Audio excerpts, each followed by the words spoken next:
Hello, everybody, and welcome to We'd Rather Be Reading. I am Jerrica. And I'm Leah. So, this week has been Eurovision, and you watched it, and I did not watch it, but I got all 400 hours of it. I kid you not. It was long. All 400 hours of Eurovision. It was actually surprisingly strong this year. Because Eurovision... Stop it. No, I'm not kidding. No. Usually Eurovision is...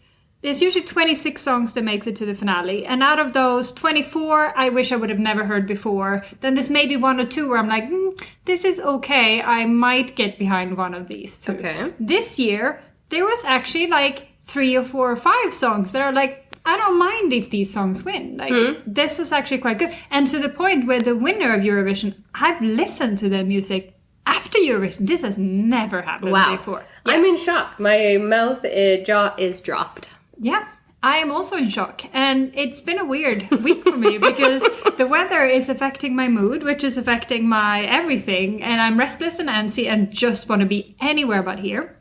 It happens occasionally. So that's why you're listening to Italian rock music. Trying to take you to Italy. And it's fantastic. Into a new world. I have no idea what they're saying. The singer is very, very cute.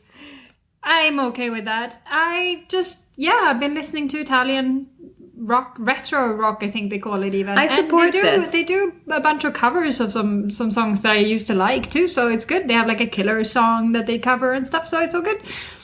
Yeah. They have a killer song they cover. They cover a killer, like Somebody Told Me. No way. Yeah, and I can't wait to listen to it. It's good, so yeah.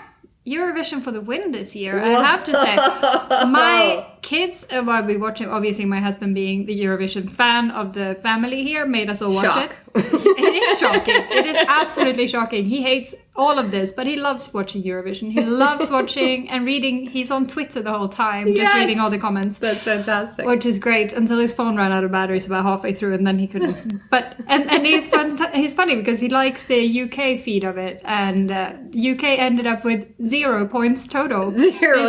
They got 0 points from the jury and 0 points from the audience. So they literally got 0 points. Has that ever happened? I don't think so. And it was hilarious. Yeah? Like, it was hilarious. Because it wasn't even that what was the bad, reaction? Like, did everyone feel bad for him? He did a good thing. Like the singer, because I felt bad for him. Yeah. I mean, I felt really bad for him. But he was like up there going like, whoa, never done a 0 before, you know. Making the best of it. Making it the best. I mean, it wasn't a great song, but it wasn't like the worst song either. There were a couple of songs in the Eurovision lineup that were way worse than the British song. I think it's just, this is where politics come in. Like, because of Brexit, them leaving the European Union, then they're going to get penalized. They're being shunned. Yeah. For sure. Ooh. And also, UK has consistently sent really shitty songs for the past many years. Right. For some reason. We're not sure why. So, yeah. That happened, which is funny. And then I was shocked when they were doing like the jury votes, because it's like Switzerland and France that were in the lead, both singing in French. Right. And I didn't really like either one of those. I mean, they were technically good, I guess, but I was like, ugh, boring. I don't like these songs. They were good singers. I heard the one Switzerland that was from Switzerland. Good. Like, he was a really good singer. Oh yeah, for sure. But it was still boring. Yeah, sure. And then the audience votes come in, and the Italian rock band, the Måneskin, which is a Danish name, which is funny too. They just got like 500 votes or something like that. Like they got 500 points, more than 500 points in total. They got like all the points from the viewers, which was hilarious and great. And then they ended up winning, which was awesome. And I was very happy about that, actually. Even my little brother, who hates Eurovision and who listens to this, hi Niklas, has been watching this because he knows how much JF loves. Okay, so he can get in with the conversation. Podcast. So now, he was listening, and he was messaging me the whole way through and being very angry when Italy wasn't getting enough points. And it was funny. And then he was like, "The right song won," and he was all excited about it in the end, which was hilarious. I like rock music, so I'm happy that a rock song won. It needs to come back a little bit more into our lives, and then we need to start to be able to go to concerts again. Oh my god! And actually get outside and live music, all of those things. I want live music. The sun. I want live music so live much. music out in the sun. Should we go to Tea in the Park one year together? Oh we should. God, yes, we should. Yeah. We should go to all the concerts. But okay, world, get healthy again so we could go watch live music again. But I have high hopes because the pandemic has meant, or a lot of the artists that I like are due to drop albums soon. And then with the pandemic, kind of the restrictions lifting and all of that, there's a chance we're going to get a really good fall, winter, spring of good gigs happening. So I'm excited. I am checking my concert lists daily to make sure I don't miss out on any tickets for anything I want. I can't wait. But in the meantime, while we can't do very much else, we read. We do read. Yeah. Oh my God, we read so much reading. We read all so of the much. reading. All of the books. All of the books. And this week, what have you been reading this week, apart from Gideon? Apart from Gideon, I was tipped on a good smut series. Smut meaning that there's many, many sexes in the book. Section scenes galore. Oh, many sexes too, maybe. Many. Girls, boys. There are girls and boys. In-betweens. In-betweens, for sure. And maybe even some crocuses, if we're going to go back to our middle sex. That's true. Hermaphrodites. Oh, yes, hermaphrodite. There's no hermaphrodite in this There's no crocuses? series. No, okay. No, but anyways, it is not paranormal either, which I mostly read paranormal books. But this is just a regular old romance. There is royalty in it, though. And there's two men who are in love. So I was very happy to read a queer book. And then they meet this girl, and they both are attracted to her. But one of them is like super no, we're in love with each other, we stay together. Yep. Long story short, after 3 books, the 3 of them fall in love. All 3 together. And you're into like these multiple people relationship thing going on. Should we start looking at I support the multiple person relationships when they're all in a relationship. Yeah. Not when it's this like sister wives where a guy marries 8 women and they all have to share just one dude. It's too sparse. Like there's not enough dude for all of these women, and then they're left alone, and that's just sad stuff. But in a 3-person relationship, they all have each other, so when one is gone, then the other 2 can be together, vice versa. I'm very supportive of relationships. of group love. Equal love. Equal love. Okay. Good. And they're called Theirs for the Night, Forever Theirs, and Theirs Ever After by Katie Robert. All right. Well, I read our book club book this week. The Glass Hotel by Emily St. John Mandel. And it was fantastic, actually. I really, truly enjoyed this book. Yay. I haven't read it. It was, like, I've read a lot of Emily St. John Mandel's books before. And, like, a common thing with her book is how she will introduce characters and you will jump in time. And then slowly over the course of the books, you will start to see how all of these pieces fit together into like how they're connected and why we're hearing these stories and why these characters are introduced. It's so good. And this one did not disappoint. It was very much the same. So I am excited to talk to Book Club about Book this Club is later. Soon. And then what else did I read this week? I read How the King of Elfheim Learned to Hate Stories, which is by Holly Black. And you guys know I love myself Carden. He's my favorite all times. But is he not blonde? No, Carden is black haired. Come on. Okay, sorry. I thought for a second you jumped to the other side. He even has a little black tuft on his tail. You see, I don't even mind the tail, which is super I support wings. Weird. So if you support tails and I support not wings. Usually, but I'll make an exception for this one. And it was great to get a glimpse into Carden's mind, because we see all of this is the Cruel Prince, the Wicked King, and the Queen of Nothing series, The Folk of the Air, and all of them are from Jude's perspective. So it was great to get some Carden. Oh, it was a Carden perspective. It was a Carden perspective only. Read this. And I mean, it's very quick and it's lots of pictures and stuff. But it was great. I really enjoyed it. So that's what I've been reading this week. And then obviously Gideon, which turned out to be quite long. Yes. So Gideon the Ninth is our book of the week for our podcast and it's this by week. Tasmyn Muir. Yeah. I can't say her name. I'm sorry. Oh. Sorry for bungling your name. Apologies. So we did read this, and then I tried to sit down to actually figure out what the frick this book was about, because I read the whole thing, and I'm still not sure what it's about. I read/listened/read, and I would say I read more than I listened, actually, which is not that common for me. Mostly I listen to books. But I read these ones, or these ones. It sounds like it was many books because it was so long and there was so much involved. And you have to really keep track of the houses and the characters. Yep. And I wrote down basically, like, after every few chapters, like, this happened. Like, okay, Gideon and Dulcinea. Yeah. Okay, Gideon beats Magnus. And so I continued to make little notes for myself so I didn't forget going back, because so much changed and so much happened. Yeah.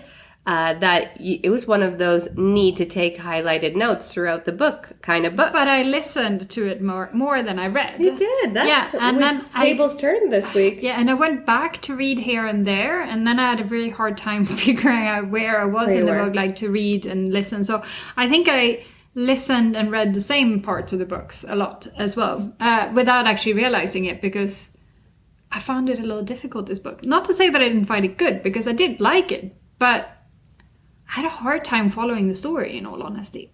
I thought that the book was super cool, super creepy, very eccentric in a way. Yeah. And I like eccentric stuff and weird, kooky things. But I got a little bit lost on the world building. Like, where are we? Why is she able to have magazines if this is a death planet? You could animate bones, but not everybody has magic, and they don't even refer to it as magic. No. So I was a little bit lost on where are we, what time are we in, and is everybody dead? No, because they can die. Because they can die. But yet they can be reanimated people also. Because it's basically the houses of necromancy. And I mean, are we going to try to attempt to summarize this? Let's go. This is going to be hard. So basically, Gideon is indentured to the ninth house. Yeah. Her mom came there and died on the way, and Gideon is brought up in the ninth house, where there was 200-something children when she got there, and then after just a couple of years, it's only her and Harrowhark, Nonagesimus, who is the heir to the ninth house. And she's a necromancer. Right. And to spoil things immensely here, we are going to find out towards the end of the book that she's only... The reason all the other kids died was because they were murdered in order to make sure that Harrowhark, Nonagesimus, was a necromancer. So it's all... That's quite the sacrifice. Yeah, they put like a nerve gas or something in. And Gideon also was in the room with the nerve gas, but she didn't die. Right. Not sure why. I didn't catch why, honestly. Did you catch why? No. No. And then... So Gideon grows up with Harrow, and they have a very fraught relationship. Like, Harrow tortures her, basically. Right. Or doesn't think about her most of the time, but then she's also continuously harsh on her and not nice to her, and Gideon hates her, and she's trying to run away all the time. Yeah. But then when it comes to this summoning to the trials to become a lictor, Harrow really wants Gideon to be her cavalier, because the cavalier they have is a simpering fool who likes poetry and his mama. And is not very great with swords. So she wants Gideon to be her cavalier. So basically she makes it happen. And they have to go to some sort of competition. They go to the trials. So the first planet, the House of the First, which is the Emperor's house. But the Emperor can't set foot on the planet anymore. Very unclear why. Okay. And when they get there, all the other competitors, so the heirs of all the other houses together with the cavaliers show up as well. And Gideon really clicks with Dulcinea from the seventh house, having almost like a romantic little... There's flirtiness. I mean, Dulcinea is mostly just ordering her around. Yeah, but there's flirtiness there, and they like each other. And then, again, spoiler, it turns out that Dulcinea is not actually Dulcinea. She is... Kiterea the First, a lictor who's been alive for like 10,000 years. And she was from the seventh house to begin with. That's why she could pass for Dulcinea, because they had a passing resemblance. I wrote, Dulcinea is an imposter. She is an imposter. And she's the one who's been killing people too. Because one after one, these competitors in this trial gets murdered. Right. And they die. And then Harrow... does not come home one of the nights, and Gideon goes to try to find her with the help of the sixth. Mm. And when they find her, she's half dead, and then Harrow makes a deal with Gideon to bring her back and to include her and help her. So they start actually working together instead of working separately, because Harrow's basically told Gideon, don't talk to anyone, just stay put, and then she's gone and try to figure these trials out together. But then we find out later also that these trials cannot be completed by just a necromancer. You have to work together with your cavalier, because the final bits of the trial is basically that your cavalier has to die and you have to eat them. Right. To consume them, to become one with your cavalier, and then you ascend to immortality, basically. And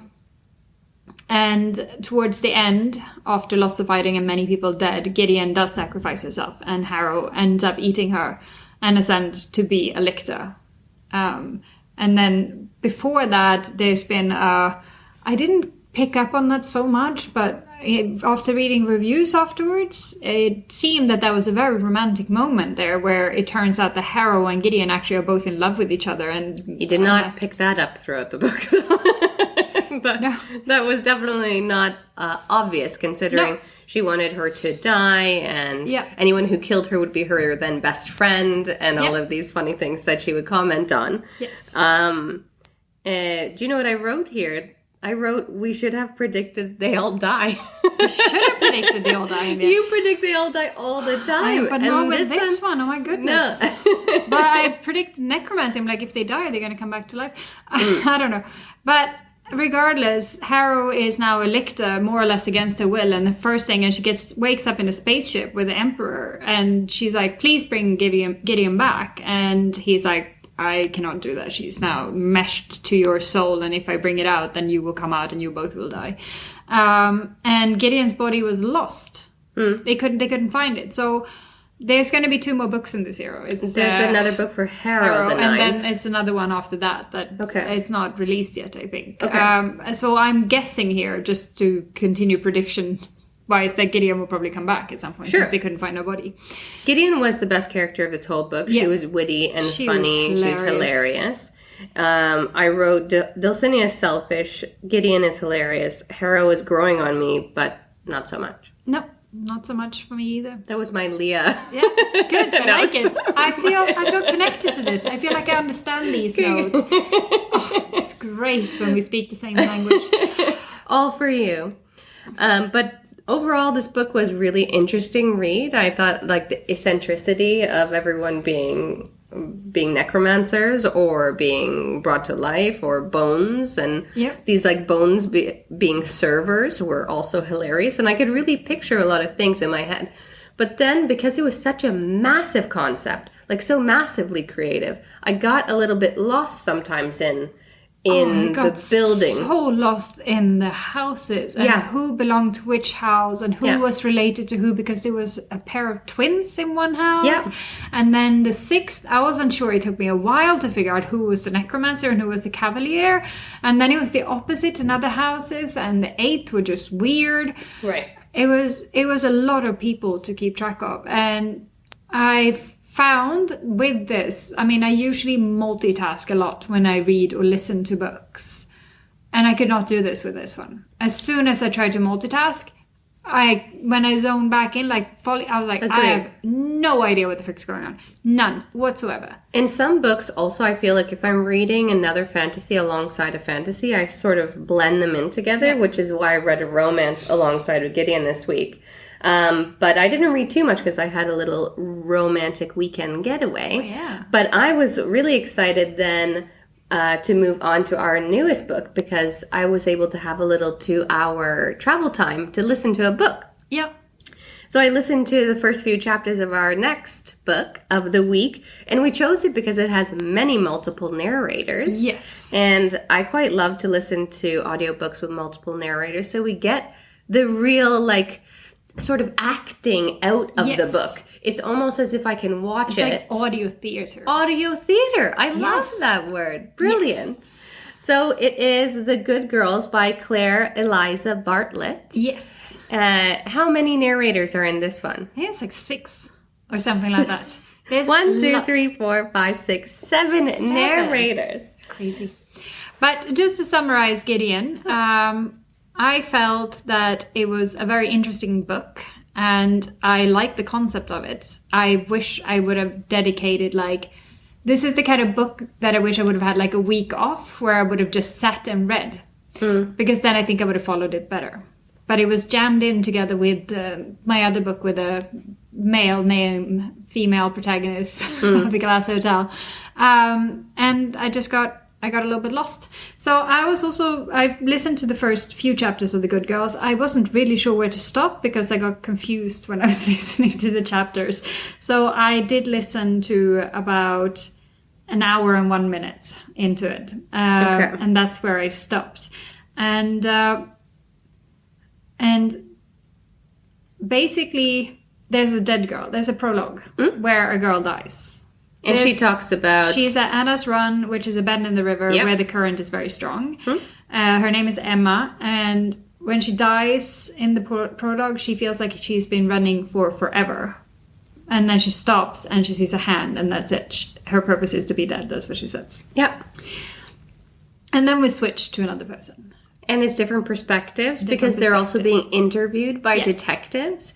And then also, not interviewed, but talking about it with their partners and friends and parents and stuff. So that's why I'd switch from narrator to narrator, character to character, to then at the end of the book, I'm assuming we get a whole bigger picture on exactly how the murder happened. You know, this book has something that I love, love, love. Tell me. It has unreliable narrators. And I love unreliable narrators. What does that mean? It means that you cannot trust anything. That's right. Any one of these. Like anything anyone says. And I love this. I love when you have an unreliable, like, voice of God kind of thing in a book where they are all-knowing and all-seeing, but then they lie to you. It is funny because then it makes you... That's twisty. It is. And you have to actually use your like deduction skills and try to figure out what's real and what's not. And usually with unreliable narrator, I get into my second thing that I love, which is lots of continuity stuff. Because they are unreliable, you need to be able to spot the continuity issues because these are going to be your clues. You will be really good at this. This is a book for you. It is. I can't wait to hear your prediction. Are you going to predict who already murdered her? No, because I don't even know all the characters at this point. Okay. So this book was on the same list as another book that I read a while back, which is called One of Us is Lying. I don't know if you've read those. No, I haven't. Those books are really, really good. So I would recommend you read them, but maybe not at the same time as this because that's going to get very confusing. But the One of Us is Lying... books is basically all these people, they're in detention and there's like 4 or 5 of them, they're in detention and one of them dies in there. No one came and no one left the room. But you hear all of their story and one of them is lying. And it's by Karen M. McManus. So cool. So that one was really good. And this one has it was on the same kind of style of books as that, which is why I like it and why I chose it. Partially why it was one of my choices. And in the very first line of the book summary, it says, One of Us is Lying meets Sadie in the twisty feminist thriller for the Me Too era. You did? Yeah. I read Sadie as well. Honestly, cannot remember Sadie, but I know I read it. Okay. But I was like, oh, it's a mix between these, and I'm like, what's Sadie about? I can't remember. But I'm gonna have to go back and read it. The girl is dead, and then we're talking about high school here. So there's cheerleaders, there's overachievers, there's all of the stereotypical characters in high school. So if we're going to judge this book by its cover, the cover shows 2 girls from behind. We only see them up to like half of their back kind of thing. And they're in short skirts, they're in sneakers and socks, and there's a bloody knife on the floor in between them. Ooh. And the fact that it's called The Good Girls. Right. And the knife and there's girls on the cover. I'm going to go ahead and assume that a girl did this. Definitely. And it's going to be the goody girl also. Yes. So far in the book, we have met Claude. Right. And Claude's the bad girl. She's the one who gets into trouble. And sleeps around. She sleeps with her friend Jamie, who's a friend with benefit. She's at his house when this girl is killed. She's sleeping over and she gets interviewed first. He doesn't... he doesn't want his mum to know, so she has to hide in the closet. And then she goes to school, and then she's being asked by the police to step into the office to be interviewed. And then she tells the story. And then we also meet Avery, who's one of the popular girls. She's a cheerleader. Best friend of Emma. And the narrator here calls them wolves. So clearly these girls are up to no good. But we don't know who the narrator is in Avery's chapter, because she looks at Avery, but she doesn't say her name. So I'm not sure who narrates the second chapter. And then in the third chapter, we're with Detective Klein and Avery, where Detective Klein is interviewing Avery. And here we find out that Emma's dad is a chief of police, or he's a police officer anyways. He's very, very strict. He keeps track of everything she does, what she eats, and he allows her no internet access, for example. So this is what we have so far. So with these many narrators, I personally found it a little bit difficult to get a grip on what the frick's going on so far, because... That's the point, I'm assuming. Yes. But there's a video of someone matching Emma's description being pushed into Anna's run that was posted on her Facebook feed the night she disappeared. And we're dealing with unreliable narrators, and someone is lying. So, and there's also another girl that disappeared a while back. Right. Who Emma was obsessed with finding. She was investigating. So I think I'm going to predict more murder in this book. I think Emma is not the last one to die. I think we're going to get a lot of unreliable narrative. We're going to get a lot of people lying to us in their chapters, which is fascinating and interesting, and I love it so much. I am guessing that so far nothing we have heard is true. Okay. So, who did it? I don't know. Avery. I say Avery also. I'm gonna say Avery. I say Avery also, because she starts out as, my best friend is dead. Everyone, you can't talk to me. Oh, but I'm going to go to school and I'm going to look amazing. My hair is going to be perfect and I'm going to boss all the cheerleaders around also. But then when I'm interviewed, the world is over. Yes. So I also say that it's Avery because I immediately don't trust her. I don't trust goody people, I don't think. When I met Claude and she was like, of course you're going to interview me first because I'm the bad girl and I got arrested one time and I smoke weed and I bang dudes and maybe even a dude of this dead girl that she dated previously. Yeah. But I have an alibi, and that is that I banged a dude. I like her. I like her. She's my kind of person. I like her. She's good. I was like, I'll be friends with you. You don't kill people. Also, I feel like there's a teacher trope in there that might come into play about being creepy with the girls. And we're not there yet, but that's my prediction. That there's a creepy teacher trope that might also be in cahoots for the murder. Yes. And that would make sense that it's with Avery, so it might be the cheer coach and Avery together. Mm-hmm. My prediction of the book. All right. Well, we're going to have to get into it so we can tell you what the frick's going on here. And how many unreliable narrators we're dealing with. Who is lying? All of them. I say all of them. They're all lying. Everyone's a liar. Follow along, and we'll talk to you guys next week. Talk to you soon. Bye. Bye. We'd Rather Be Reading is an original podcast by Jerrica and Leah Sanford.